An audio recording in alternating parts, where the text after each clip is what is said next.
Yes, my name is Hank Pellissier. Let's see.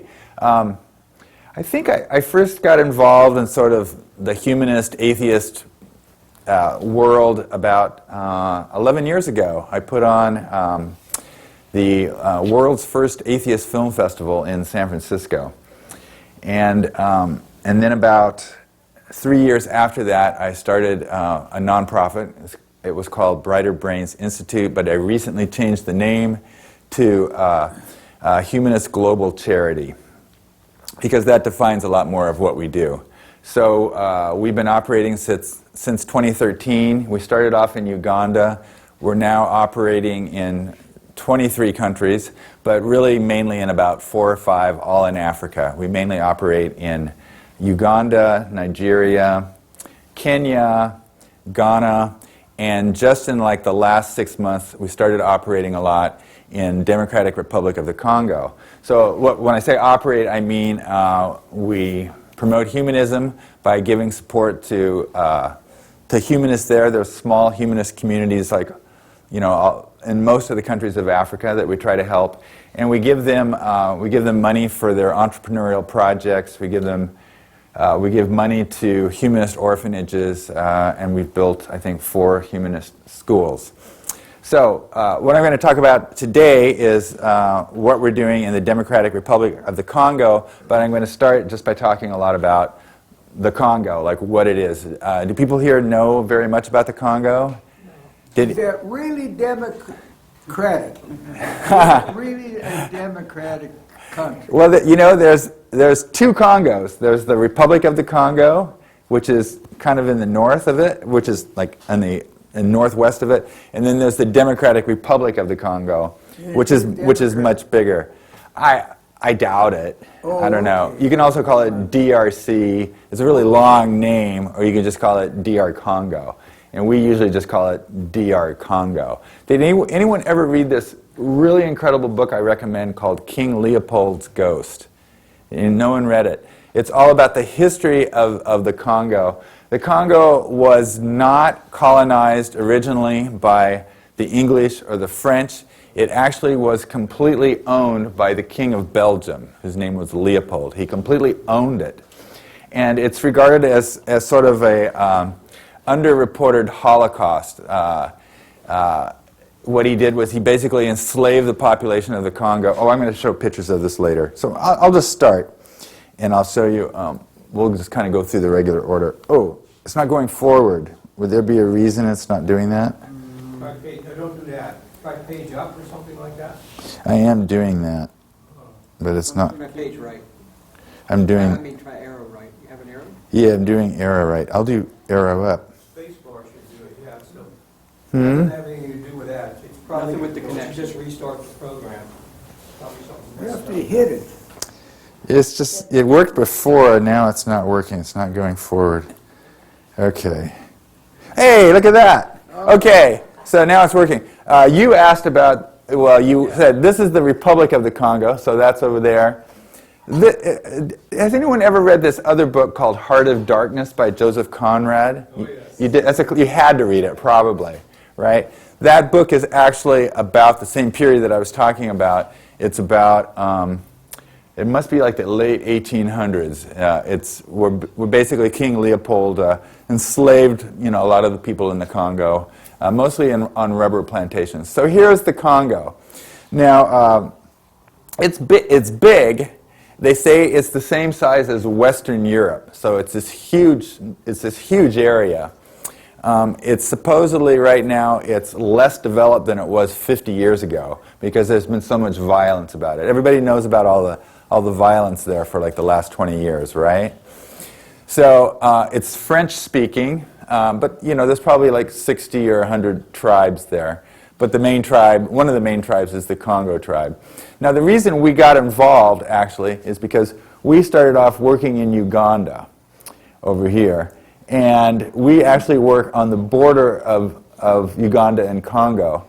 And the Congolese, because nothing really works in the Congo, so the Congolese actually come over to sell their food, and all the Congolese have phones and all their phone programs they purchase in Uganda. So anyway, we work right here on the other side of the Uganda border. Okay? Now this area is also the most violent part of the Congo.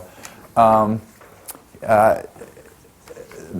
going to talk about this a little bit later. I'll go forward a little bit. This is the Congo. This is a picture of the Congo River. The Congo River is actually, it's the second longest river in Africa. It's the second biggest river in the world next to the Amazon in terms of water volume. It's this huge, massive river. And also the Congo rainforest is the second biggest rainforest in the world next to the Amazon. So there's this huge eco area. It's absolutely massive. But an interesting detail about the Congo, which has prevented it from developing and from people exploring it, is you look at this river, and this is great. You can like navigate down this river. You can you can send boats up and down this river. But when you get close to the ocean, there's a series of waterfalls that make navigation impossible. So that has actually incredibly hampered the development of the Congo, because you can't just like go to the ocean, to the port at the ocean, and then like go up the river. There's just all these waterfalls. I think I'm going to show you some waterfalls up there. Yeah, so here's the giant rainforest, and it's an incredible ecosystem. Do people know what the bonobo is? Yeah, that's where this is not a bonobo. This is like the Congo has a lot of mountain gorillas. Here's the bonobos, the famous bonobos. It's a matriarchy, a women-run group. And there's this weird animal called the okapi, which is only found in the Congo. So there's all these like national parks. It's a hybrid. But they call it a cross between a zebra and a giraffe. It's not, of course, but that's what it looks like. It's a very weird animal. Okay, so this is like an early map. The Congo got developed originally by the Portuguese, who went in and established some cities along the coast, and then they got everybody to fight everybody and to bring them slaves. So, it's a simplification, but that's basically what they did. And here's King Leopold that I've been talking about. Boo, yeah, you can boo him. Yes. Yes. I really recommend that book. He's a very interesting character. And so here's some, there's too many horrible pictures that I just didn't want to show you, but this is basically, chained up Congolese, probably working on rubber. Oh, there might be a horrible picture. They did this thing, like they chopped off a lot of hands of children. They would do that.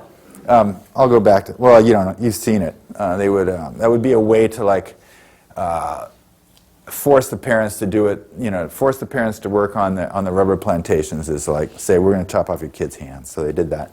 Okay, the USA has also been guilty of causing troubles there. Anybody know who this is? It is. Who said that? Yes, it's Patrice Lumumba. Who is it? His name is Patrice Lumumba. Oh. And he was the first elected president of the Congo back in 1960. But they had sort of a civil war right after he was elected, and then he was dragged off somewhere, and he was actually chopped up and disappeared in a vat of acid, so there would be like no trace of him whatsoever. And they're still trying to figure out exactly who did it, but it looks like it was a combination of CIA and Belgian Secret Service. Plus, what's that? Oh yeah. The thing is, he was, after he was elected, he was too closely allied with Russia. He wasn't exactly a Marxist, but he was seeking aid from Russia. And so the United States and Western Europe, they were really worried that the Congo would become like, a Russian satellite, a Marxist country. So they wanted to get rid of him, and this was recently called, the New York Times wrote an article calling this the most important assassination in the last 50 years, because the Congo has just been a mess ever since. Pardon me? Oh, Lumumba was also, part of the conspiracy to kill him was this guy named Mobutu. Mobutu became the dictator after Lumumba's death, the dictator for must have been like 40 years till he was eventually overthrown. Oh, here's a really interesting statistic about the Congo. This is, I think, one of the most interesting things about it. It is simultaneously the richest country in the world and the poorest country in the world. It's called the richest because it has untapped deposits of minerals, in excess of $24 trillion. It has an enormous amount, and a lot of these minerals are what they call, rare earth minerals that they use in cell phones and use in computers. Oh, there they are: copper, cobalt, gold, diamonds, these kinds of things. It's kind of, but unfortunately, some people think that because they have all this untapped wealth, that's what keeps the Congo from developing, because there's so much interference in Congo politics, or just like people moving in and people fighting over all these like mines, that it really can't get it together as a nation. These are kids, that are whatever, half slaves, and they're trying to get like the minerals out. Oh, this is our first project there. We helped an orphanage right across the Uganda border. So that was our first project there. Oh, now, when Mobutu fell, he fell after. The history is too complicated, and I won't tell you all about it. But Mobutu fell partly because of the Rwandan Genocide. After the Rwandan Genocide was basically between the Hutu tribe and the Tutsi tribe, and the losers were forced to flee, and they fled into the Congo. So you've got this armed brigade in the Congo, and which is a great place to be, because you can easily support your militia group by just taking over a mine. So what this map shows, I think this doesn't have the number. Oh, there it is. 132. This is 132 different warlords, militia groups, call them whatever you want. And they all control like a mine somewhere, right? So these are rebel groups. Some of them are Christian and some of them are Muslim, but they're all basically, there for money. And they want to control the mines and keep their little group together. They want to be like... Compile that data. That's a big job. It's called, yeah, it is. And it's a complete one, because I have seen other ones that only had like 15 or 20. Go ahead. Okay, the announcement was not made. If you're going to talk, there's only two ways it can handle it. If they say something, you have to repeat it, or I've got to bring them the mic. Oh, okay. And we didn't make that clear. So okay. Please don't shout questions from the floor. Okay. Because we're recording. You can just ignore them. Yeah, you can just ignore them. Yeah. Okay. Okay. So this basically shows all the rebel groups, and this is why we actually sent somebody over there, an inspector. We sent an inspector over there just last week, and he got to the border, the Uganda-Congo border, and they basically said, "You just can't come in here. You just can't come in here. It's not safe." So, but we did send another inspector in about 3 months ago, because this is also, I don't know if you know about this, but this is an Ebola zone. Ebola broke out here like 3 or 4 months ago. And I got in touch with an Ebola medic who was from Sierra Leone and said, "By the way, you're there. Can I pay you to go and inspect these humanists? There's this community there that says they're humanists. Can you inspect it?" So we have had 2 inspections there. One was of an orphanage, and the other was just of sort of the humanist headquarters. Now, let's see what I got here. Oh, here's another map of all these armed groups. And these armed groups, they cause a lot of trouble. Like, we work in Western Uganda. One of the reasons we work in Western Uganda is it has a huge orphan population. And one reason it has so many orphans is these groups, every once in a while, they come over into Uganda and kill people. And so there's a lot of orphans in Western Uganda, right across the border. What is this? Oh, this shows, so we work in the red area, which is advice against all travel. So that's where we work. But I'm getting to something else. Okay, so how did we get involved there? The humanist situation in Congo is really different than any other place that we work. Usually a humanist community will start with a well-educated man who's like been in college, and he'll just decide, like this is the situation in Uganda and Kenya and Nigeria and Ghana, other places that we work. It's college-educated people, probably 80% men, maybe even more. But the Congo, and then they just kind of start their own groups, and we hear about them. I didn't think there was anything humanist going on in the Congo at all until this guy, whose name is Kakule Simon, he contacted me via email and said, I just want you to know that, you know, I have organized a lot of humanists in the Congo. And this, oh, there's nothing there. Okay, he sent me a map. This is kind of entertaining. He drew me a map so I would know where he is. And he's over there. I don't, it's funny that he sent me a map. Anyway, this is a list. So apparently there are something like, looks like close to 20 different humanist groups in the Congo. They were delighted to be in contact with me, and we're working with all these groups now.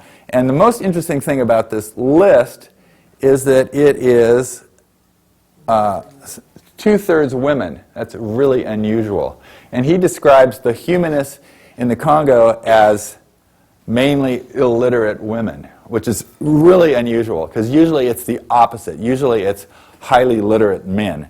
But it's mainly illiterate women. They're not all illiterate, because of course they're emailing me and everything. But anybody want to guess the main reason somebody in the Congo becomes a humanist? Anybody want to guess? To go against the miners and all that stuff? Somebody said something, I think. What? Well, that is the reason.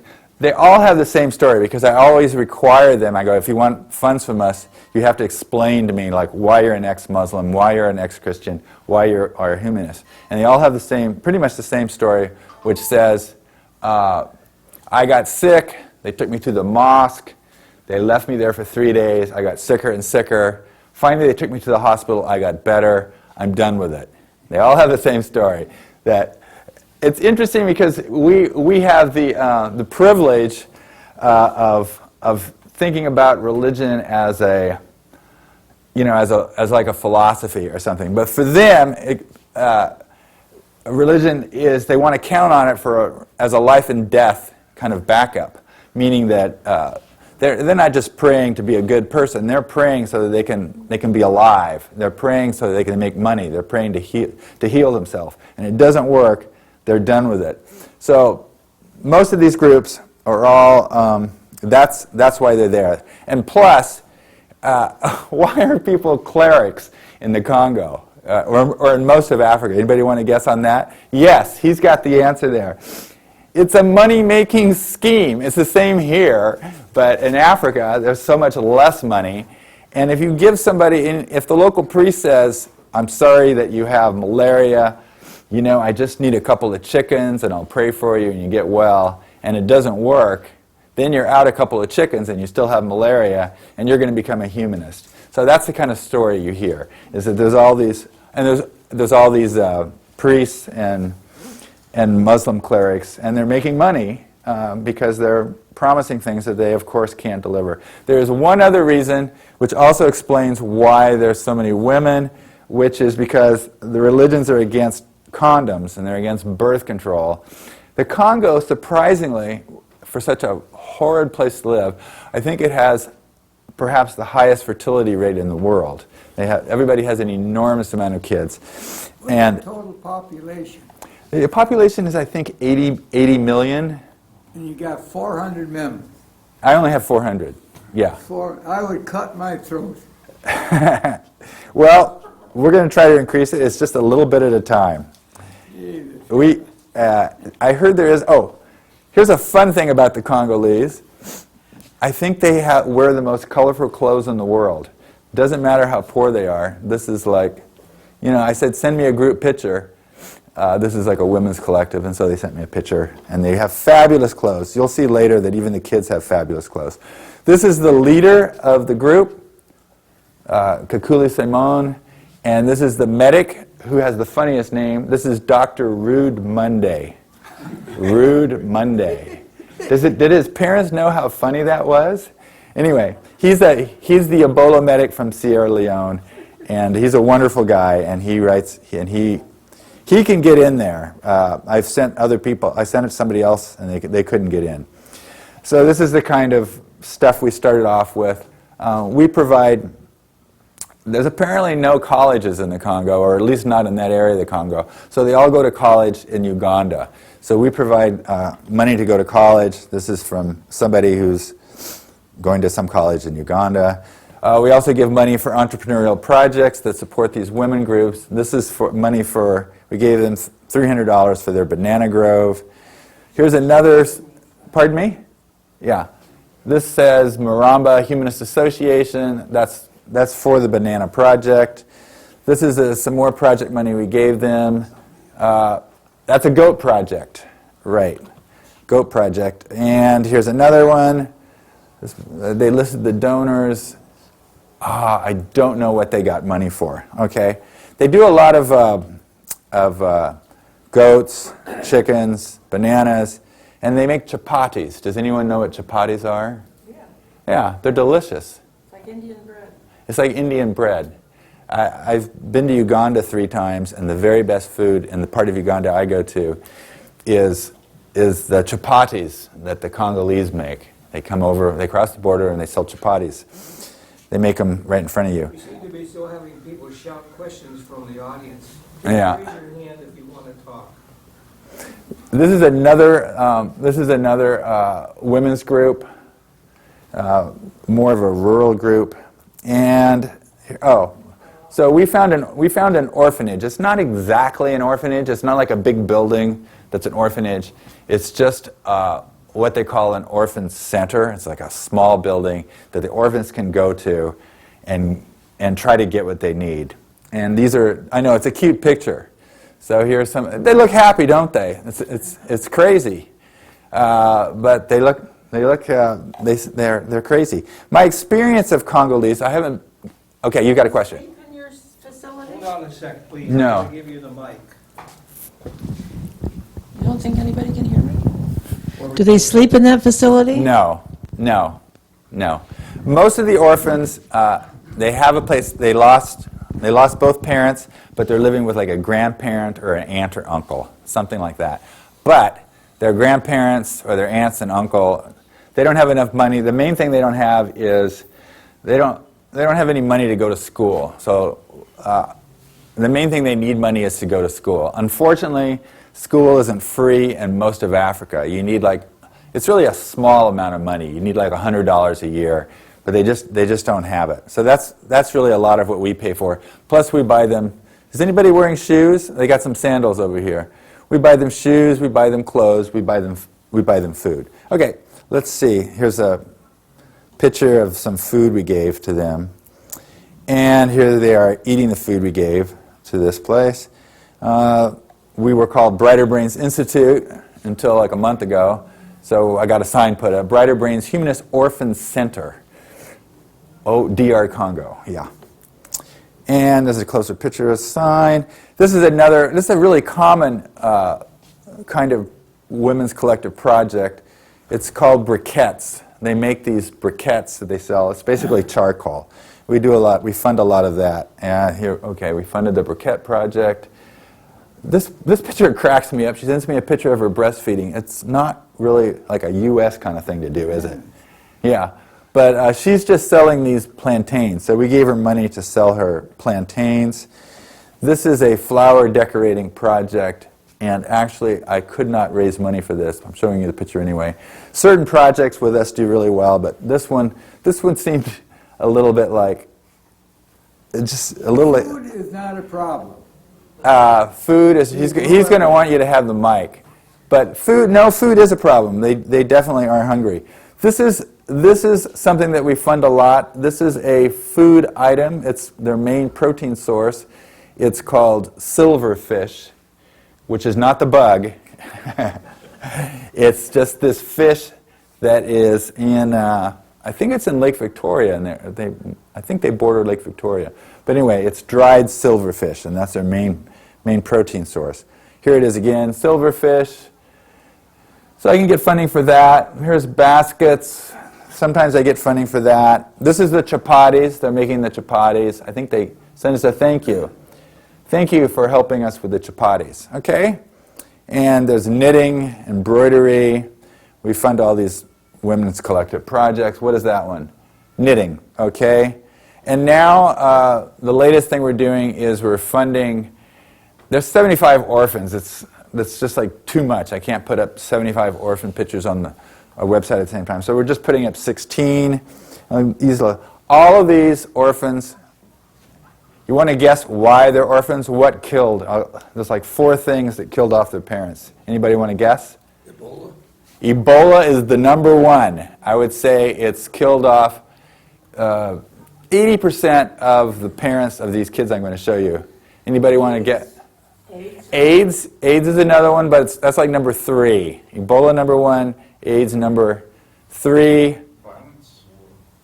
Who said war?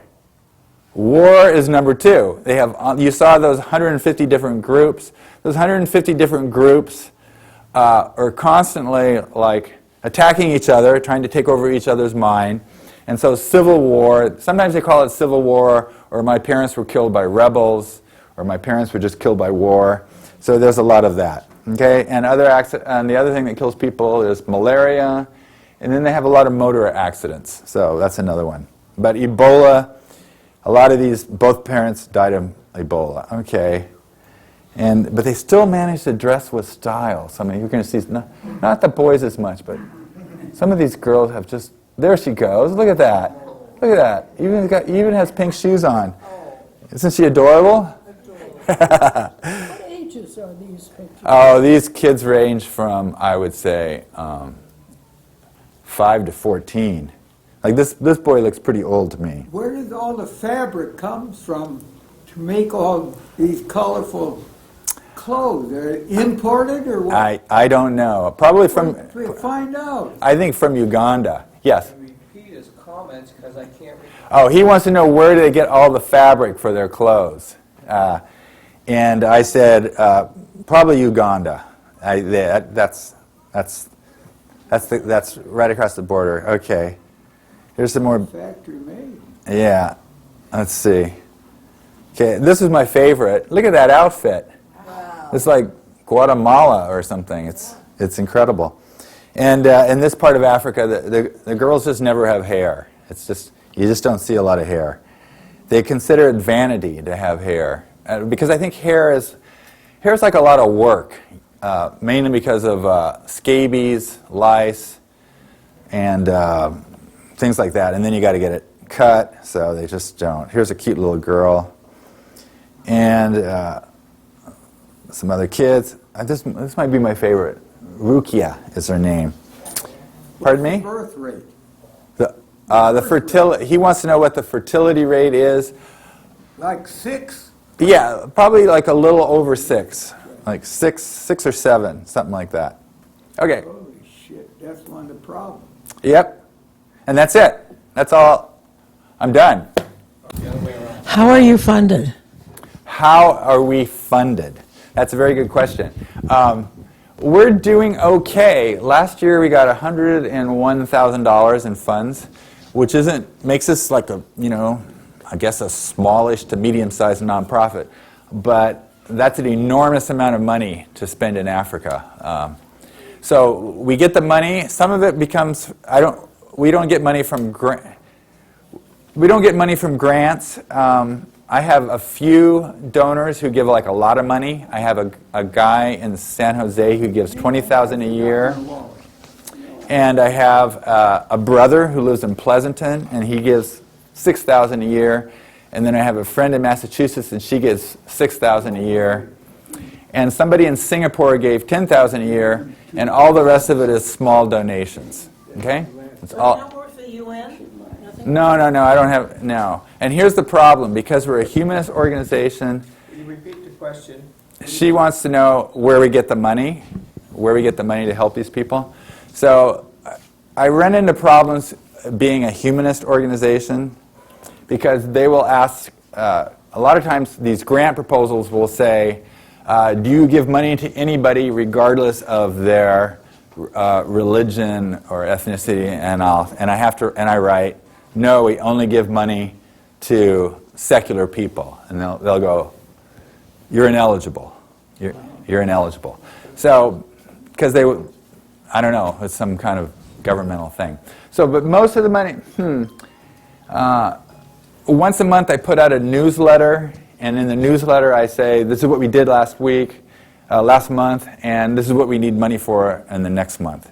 So we raise about, last year we raised $33,000 off the newsletter, and I got about $30,000 off, like just what I call the big donors, like a handful of people that donated a lot. I think 4 people donated about $32,000, and then the rest is money that comes in.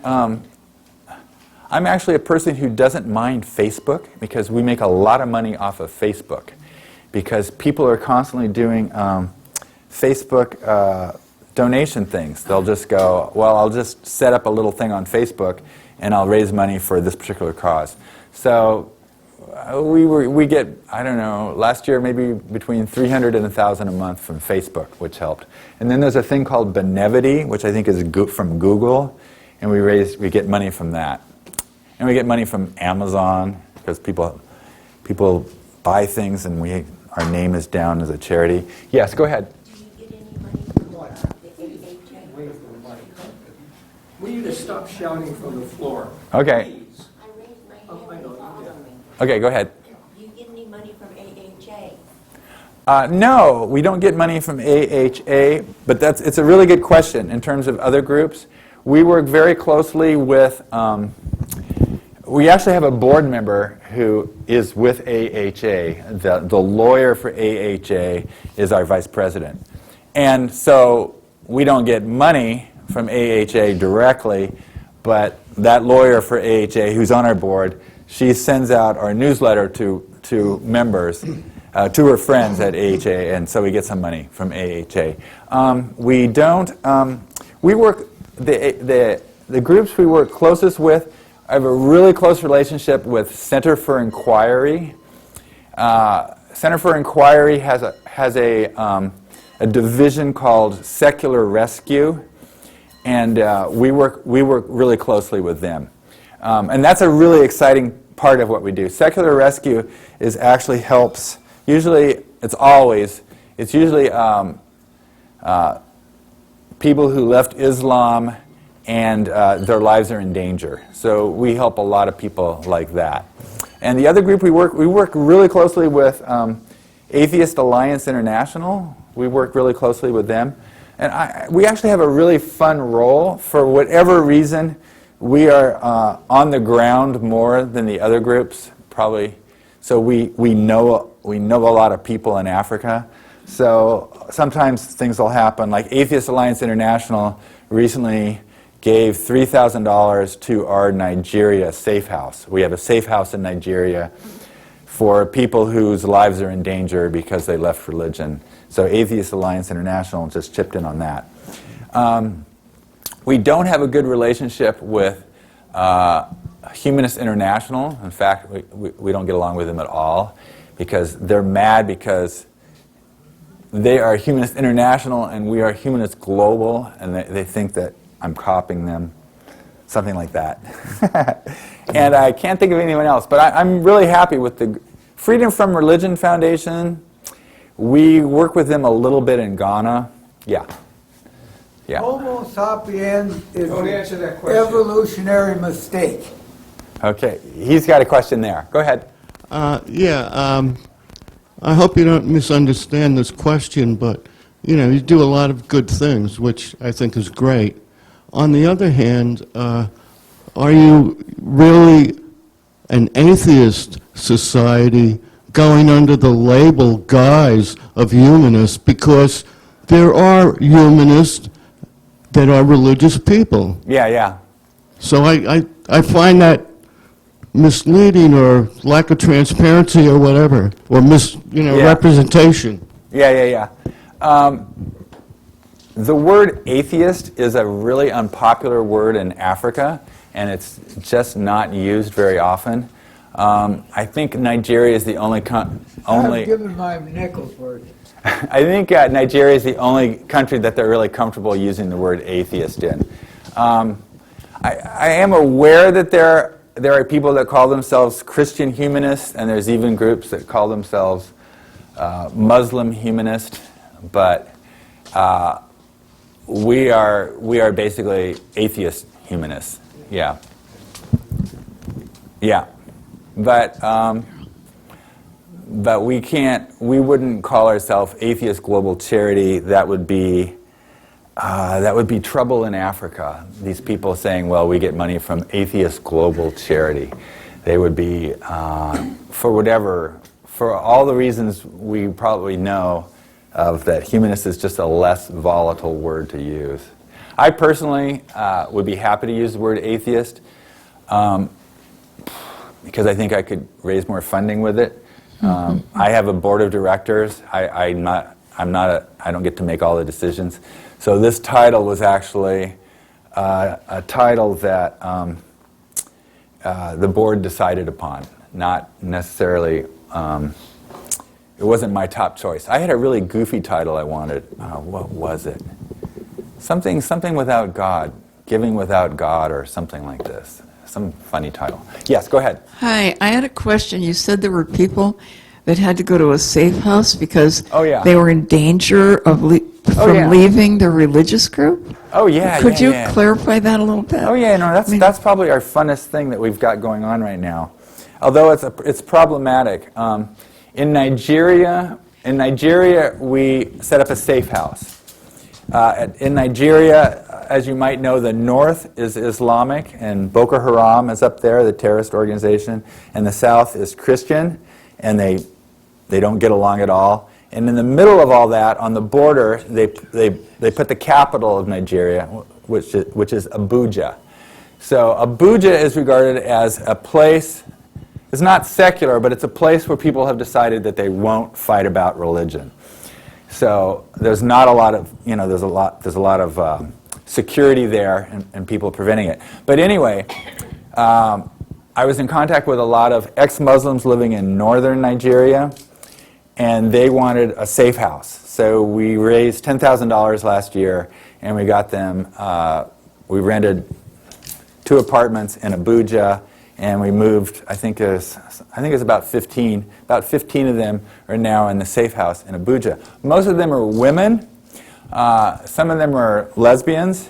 A lot of them are, they were basically forced to get married, and then they're like beaten up or secluded. So it's called a safe house because it's a place where where they're safe. They're safe from their husbands. There's also there's a gay guy there. It's not very cool to be a gay Muslim in Nigeria. That's danger. You need safety. Go ahead. I've got the microphone here. Thanks for your talk. And wait, I think she still had a question, but That's okay. okay, he's got it. Okay, go ahead. okay, so you said that they don't like the term atheist. Would it be appropriate to call yourself a secular humanist group? Secular, yeah, we could do that. We could do that. I find the word secular kind of, it's very non-confrontational, almost too non-confrontational for me. Yeah, nobody voted for anything with secular in it. The people that like Humanist Global, anybody ever heard of, there's a secular studies program in the United States at Pitzer College. Have you ever heard of that? Phil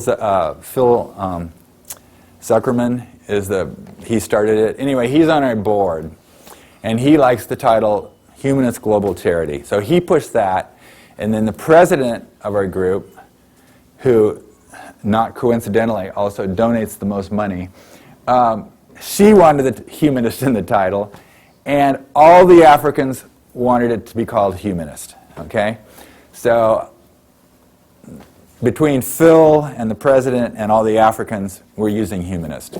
Yeah.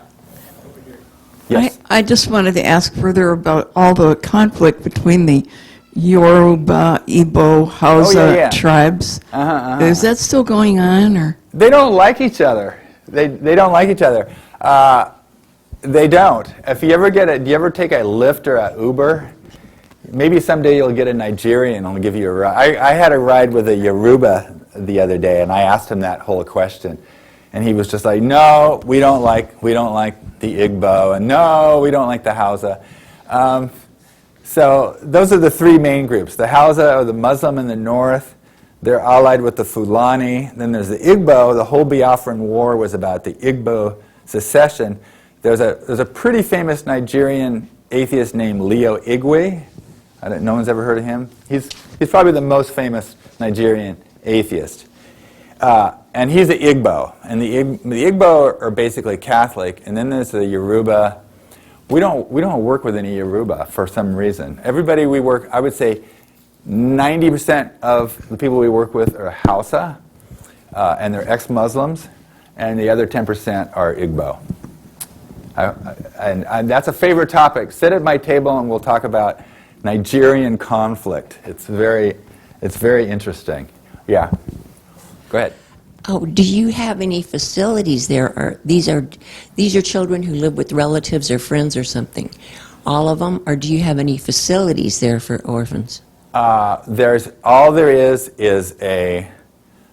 what's called the Orphan Center. And It's like a day center? Yeah, it's just like a small, inexpensive building, and we just delivered furniture to them, tables and chairs, brightly colored. I should have thrown in that picture. So now they have some furniture, but that's all we have in the Congo. Nobody's really, what we try to do is we try to promote sustainability. So we don't actually give anybody just like money forever, Like even this group, in about 2 years, I'll say, we've given you thousands of dollars. You got to figure it out from here. So we like to give people money, like say $300 for their banana grove, and then if they want to ask us for more money, we have to say, we want to see a report on what you did with the other money, and why aren't you making money on the bananas, that kind of thing. So, because otherwise you just, like say 2 years ago we started a secondary school called Brighter Brains Humanist Secondary School, and we poured 20,000 into it, and they just kept asking us for more and more and more and more and more and more money. Like things weren't working. So we finally cut them off. We said we can't afford to do it, and we don't want to do it, and we're not going to do it, and it's not even good for you. So we don't fund people for an unlimited amount of time. Yeah, go ahead. Yeah, Jerry Grass. Speaking of the Nigerian conflict, reminds me that some time ago there was some activists fighting an oil company, and ended up like 9 of the activists got executed. Is there any connection between that action and the conflict? Wait. Who got executed? 9 activists fighting against the oil company in Nigeria. Oh. Ken Siro Wawa, something like that? Yeah. Ken Waro Sira. Yeah. He is down in a different part of Nigeria. That would be the southwest part. It's called the Delta region, and that's where all the oil is. And we don't work there. That's just not a part that we know about. There is, who is Wole Soyinka? Wole Soyinka? He's a Nigerian Nobel Prize winner in literature, and he was an atheist. And then there was another guy who was a guy who helped sort of started the country, and his name was Ty Solarin, and he was also an atheist. So Nigeria does have an atheist sort of background. It's really fun working in Nigeria, and it's becoming easier and easier because there's a lot of Nigerians all over the world. There's a lot in the United States. There's a lot in the Bay Area. And so we're getting them to donate. There's a lot of Nigerians in the UK. So we're getting expat Nigerians to take care of the Nigerians that are back there. And by the way, Nigerians can no longer get visas to come to the United States. This happened just like 2 weeks ago. So they're kind of stuck there, and I can't say we're involved in that. I can say that I'm answering a lot of emails about the Nigerians complaining about that they can't, because some Nigerians don't want to just go to the safe house. They want to get out of Nigeria, but they're unable to do that at this time. And one of them, the main guy we work with, Mubarak Bala, he was invited to the Humanist International and American Humanist Association. They're having a big conference in Miami in August, but he's not going to be able to go. They already sent him like the money, but unless that travel ban is lifted, he's not going to be able to attend. Question, okay. Is there a water problem in the Congo? Is there a water problem in the Yeah. Congo? I don't know. There's a lot of water, but I don't know if it's healthy. I don't know. The Congo has one of the shortest lifespans in the world. It's very short. Yeah. Yeah. What are they doing in the rainforest? Are companies coming in and destroying it, or is it? No, actually, it's really interesting. As you know, in the Amazon, it's being cut down, whatever, 1,000 acres a day or some number. That's not happening in the Congo. Nobody's there, nobody's cutting it down. They've set up a lot of big national parks that anybody can go to for like thousands of dollars. But you can go to the capital, Kinshasa, and get on a tour plane, and they can take you into a national park where you can see like bonobos and everything. It'll cost a fortune. But that is actually a rainforest that is not shrinking in size, and that's incredibly important in terms of global warming. Yeah, so that rainforest is still intact right now, which is kind of unusual because I'm sure they have a lot of trees that people would want to cut down and use, but that isn't happening right now. So there's no regulation on it or anything? Some corporations could come in and own it, or? I don't know the answer to that question. I know there's a lot of Europeans and people from all over the world that are like funding these national parks and watching over these national parks. But the national parks, they're huge, but you can see that the Congo is absolutely enormous. Yeah. So the whole infrastructure in the Congo is, like I said, it's broken. It's completely broken down. There's places where there aren't any roads. So that prevents, I think, a lot of the deforestation that could happen otherwise. Okay, well, I'll just ask a quick question. Okay. So in Nigeria, they're mostly Catholic, is that right?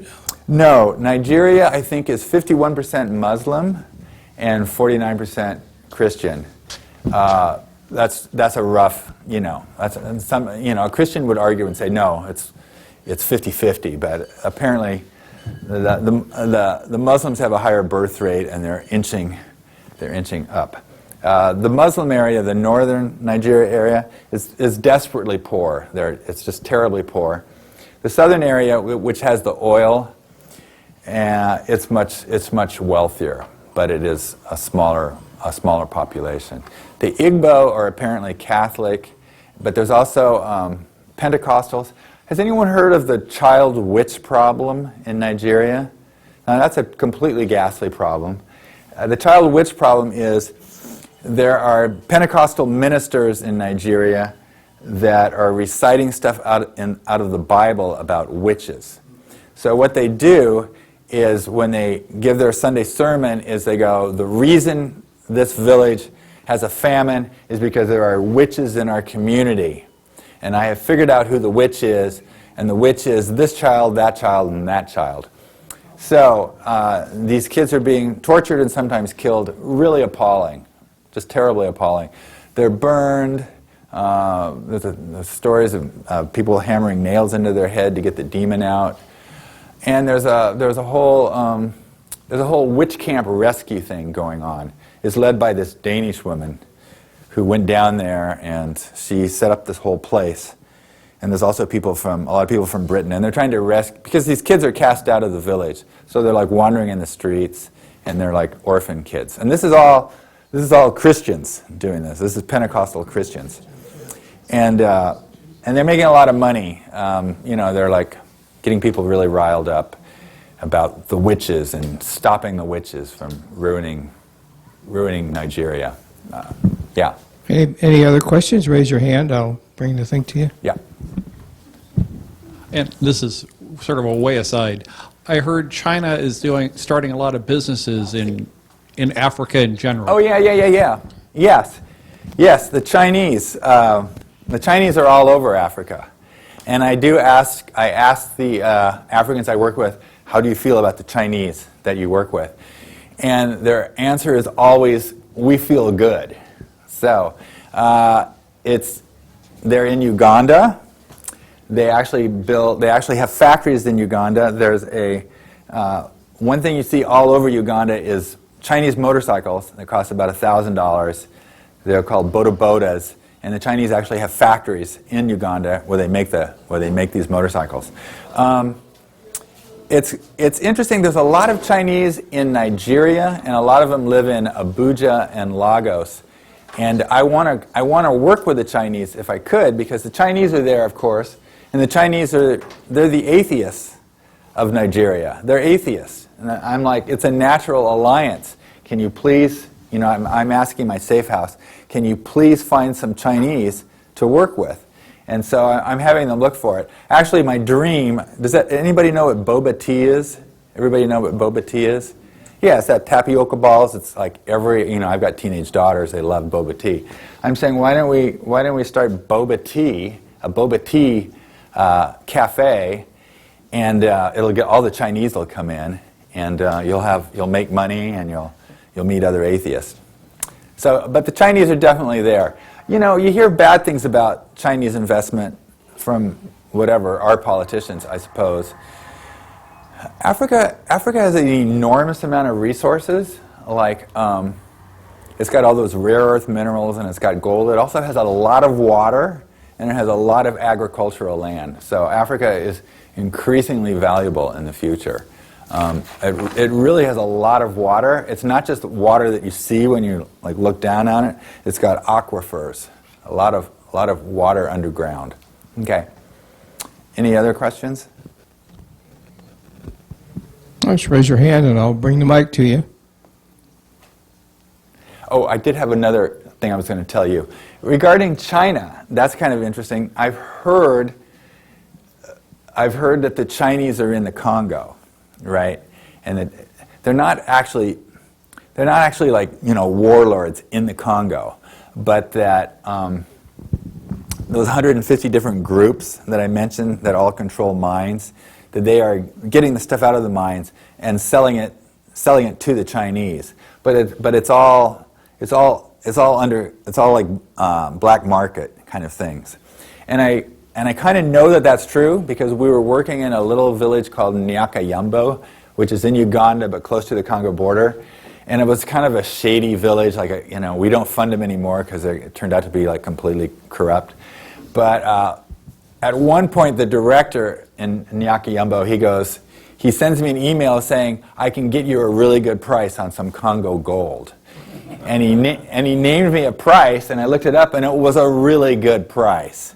I had to buy a bar, whatever that is. It's like a kilogram. It's like a lot of gold. But it was a really good price. But of course I didn't do it because I looked up the law, and if you get caught with gold smuggled out of the Congo, you're in jail in Uganda. So, but the Chinese are definitely involved in the Congo and in that gold. The other group that's supposed to be it has a long history of being involved in the Congo are the Lebanese. They have always been involved, but I don't know much more about that, but they're involved in the mining, and they've been there a long time. And the Belgians are still involved, and this kind of surprised me. The leading country that's involved in legal mining in Congo is Canada. There's like 6 really large mining corporations from Canada that are in the Congo. Yeah, and it's terrible because there's, like I mentioned, there's all this wealth in the Congo, but it doesn't go to the Congolese unless they want to get $1 a day, working in the sun and chipping on rocks to get the minerals. Any other questions? Here we go. Yeah.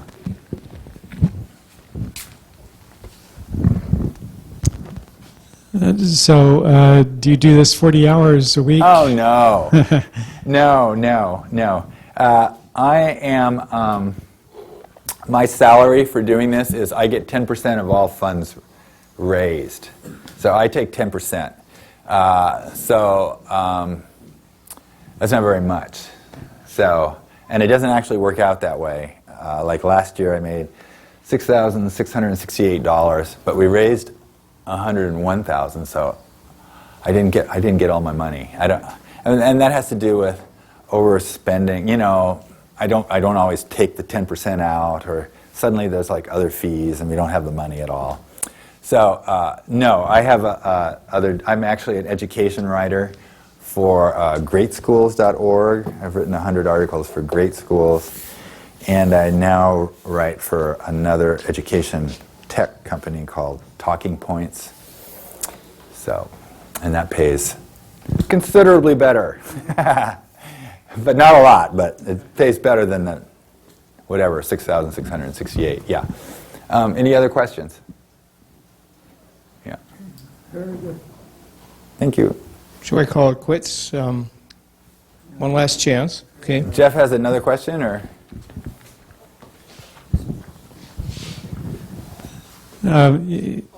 This talk is about the Congo, Yes. but And we veered off. that's not the main place where you No. invest money. No. So you just thought it was interesting to talk about the Congo and what other... Yeah, in terms of countries that we work in, I would say we gave about $45,000 to Uganda projects last year. We've been in Uganda so long, and there's so many projects there, and I have a great system set up. I don't know if anyone's ever heard of the Humanist schools in Kasese, Uganda.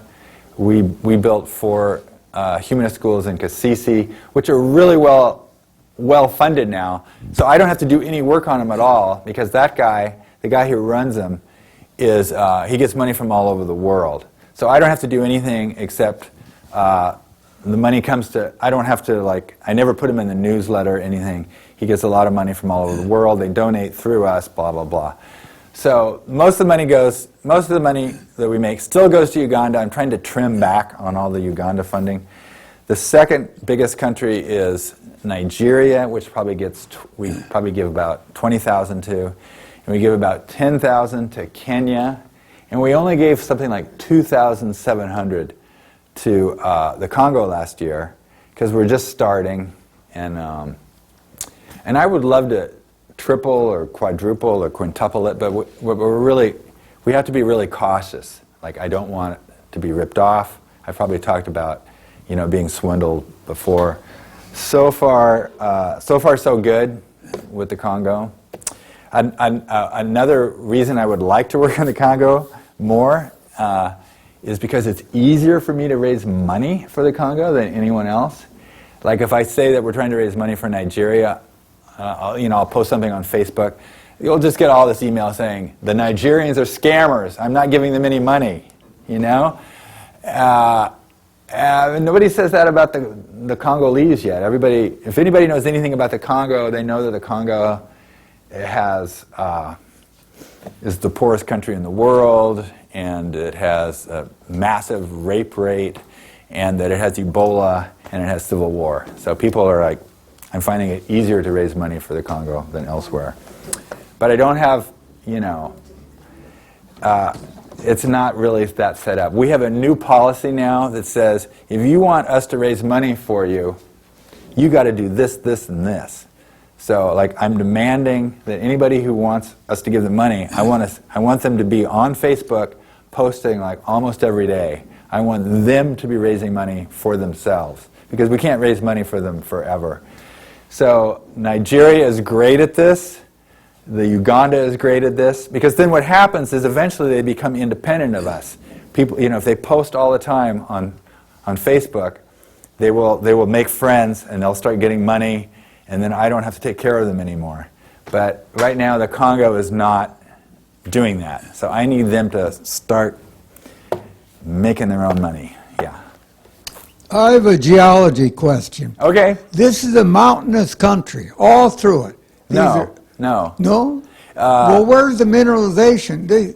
Are these uplifted deposits or volcanics or what? Okay, that produces the minerals. Yeah. And this is why the Chinese are interested in the place. So where are the mineralized areas? yeah.